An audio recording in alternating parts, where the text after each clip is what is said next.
From Acadiana, your local news leader, this is KLFY News 10 at noon. Good afternoon, and thank you for joining us for News 10 at noon. I'm Sylvia Masters. In New Iberia, a shooting investigation is underway. News 10's Jasmine Dean reports what we know from where the shooting took place. A shooting here at the City Heights Apartments resulted in one person being injured. Officers with the New Iberia Police Department are investigating the shooting and says it's in its preliminary stages. Just after 5:30 this afternoon, our office received a call of shots fired in the 1000 block of Eastdale. Captain Leland Lassiter with the New Iberia Police Department says when officers arrived to the scene, they located an unidentified male victim in the parking lot of the City Heights Magnolia apartment complex. The victim was found suffering from a gunshot wound. Leland says emergency responders took the victim to a local hospital in critical condition, where he was later transferred to a Lafayette hospital. Police say they do not have a suspect at this time, but they are looking. Our detectives were called to the scene. They processed the scene right now, and now we're working to try to put the pieces together and figure out who's responsible for this. The victim is now listed in stable condition.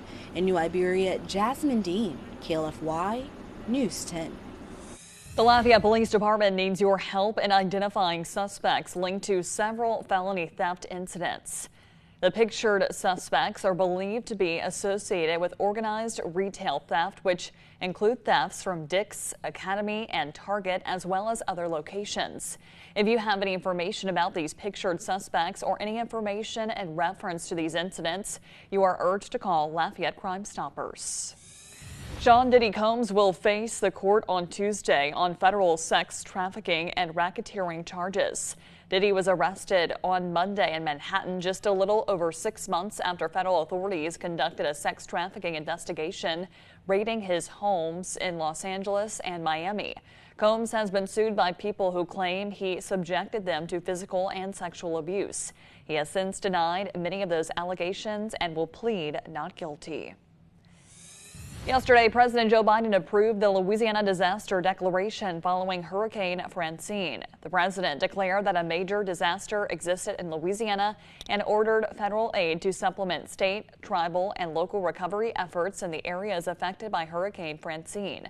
The president's action makes federal funding available to affected individuals in Assumption, Lafourche, St. Charles, St. James, St. John the Baptist, St. Mary, and Terrebonne parishes. Assistance can include grants for temporary housing and home repairs, low-cost loans, and other programs to help individuals and business owners recover from the effects of the disaster. Following Hurricane Francine, public officials are warning homeowners about possible contractor fraud.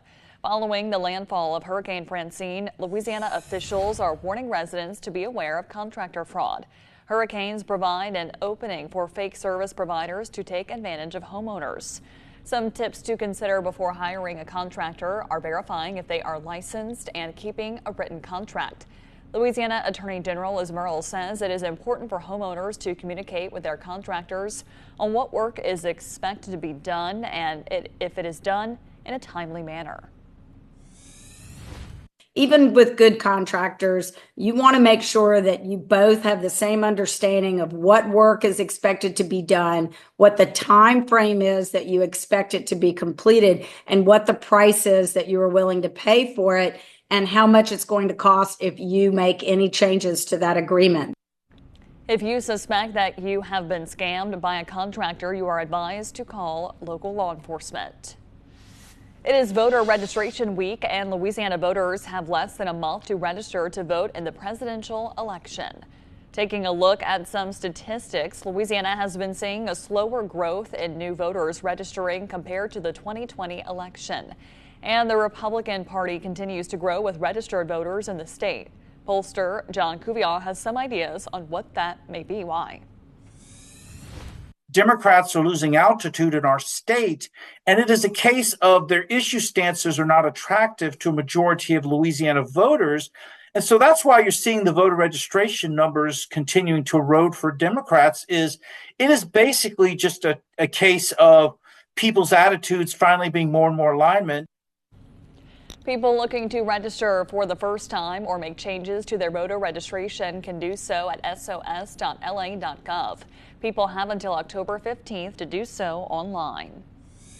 Another phone scam has been reported in Lafayette Parish. The scammers were posing as officers with the Lafayette Parish Sheriff's Office, stating the victim had missed their appearance as a jury member for a federal case. The scammer asked for them to go to the mobile bonds machine and post a pre-bond for $5,000. The call came from what looked like the sheriff's office. Gas prices are still getting lower. They were down nearly 12% in August compared to a year ago. Right now, AAA puts the national average for regular at $3.20 a gallon. Lower oil prices and lower demand are helping to push prices down.